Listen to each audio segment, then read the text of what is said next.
YouTube channel पर आप सबका स्वागत है।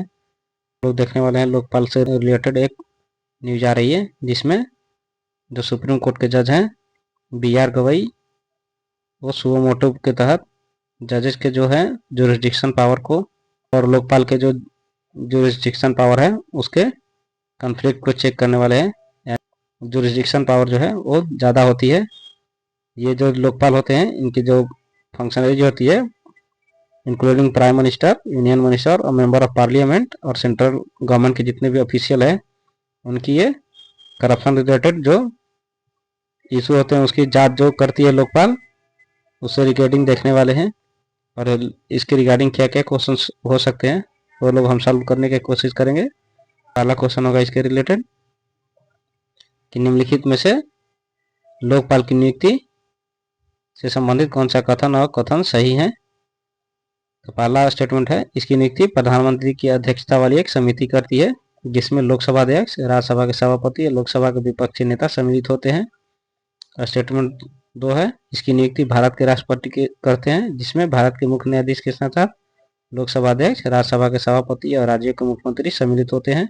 जैसे सही विकल्प का चुनाव करना है तो ऑप्शन है केवल स्टेटमेंट 1 सही है, केवल स्टेटमेंट 2 सही है, दोनों स्टेटमेंट सही है और इनमें से कोई नहीं है। तो इसका करेक्ट आंसर होना है इसमें से कोई स्टेटमेंट सही नहीं है। तो देखते हैं कि इस कारण से ये दोनों स्टेटमेंट गलत है। इसकी नियुक्ति जो होती है एक चयन समिति के आधार पर होती है, जिसके सदस्य होते हैं हमारे प्रधानमंत्री, यानी प्रधानमंत्री के द्वारा ये हेडेड किया जाता है। जो इसके अध्यक्ष होते हैं चयन समिति के, लोकसभा अध्यक्ष होते हैं, लोकसभा में विपक्ष के नेता होते हैं और भारत के मुख्य न्यायाधीश या न्यायाधीश के द्वारा नियुक्त कोई कार्यरत न्यायाधीश होते हैं सर्वोच्च न्यायालय का। और प्रतिष्ठित एक न्यायवेत्ता होते हैं, जिसको न्यायवेत्ता को जो राष्ट्रपति द्वारा चयन समिति के 4 सदस्य होते हैं उनकी अनुशंसा पर की जाती है, जिसमें लोकपाल के अध्यक्ष और इसके जो सदस्य होते हैं इन्हीं चयन समिति के आधार पर चयनित किए जाते हैं। इनका जो चयन होता है लोकपाल और लोकायुक्त अधिनियम 2013 के अंतर्गत होता है, जिसमें एक लोकपाल अध्यक्ष और अधिकतम 8 सदस्य होते हैं, जिसमें 50% जो सदस्य होते हैं न्यायिक सेवा से रिलेटेड होते हैं।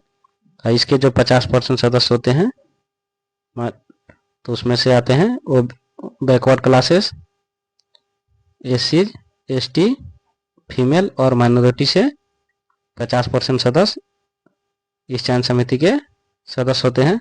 और इनके कार्यों की बात की जाए तो ये मंत्रियों जैसे केंद्र और राज्य स्तर के जो सचिवों से संबंधित जो शिकायतें होती हैं इनको देखते हैं। केंद्र सरकार में होते हैं वो विशेष उच्च अधिकारियों के विरुद्ध शिकायतों को देखते हैं। और इनकी बात की जाए तो ये भारत में इनका स्थापना कैसे हुआ था, तो इनकी स्थापना जो है लोकपाल और लोकायुक्त की स्थापना हमारे देश में ओम्बुड्समैन जो स्कैंडिनेवियन कंट्री की जो प्रशासनिक जो इकाई होती है जो भ्रष्टाचार से रिलेटेड इश्यूज को देखती है, जो हमारे कार्यपालिका और विधायिका या न्यायपालिका द्वारा होती है, उसी तरह से। और न्यूजीलैंड की जो पार्लियामेंट्री कमीशन ऑफ इन्वेस्टिगेशन होती है, इन दोनों को मिलाकर हमारे यहाँ लोकपाल और लोकायुक्त की स्थापना की गई है।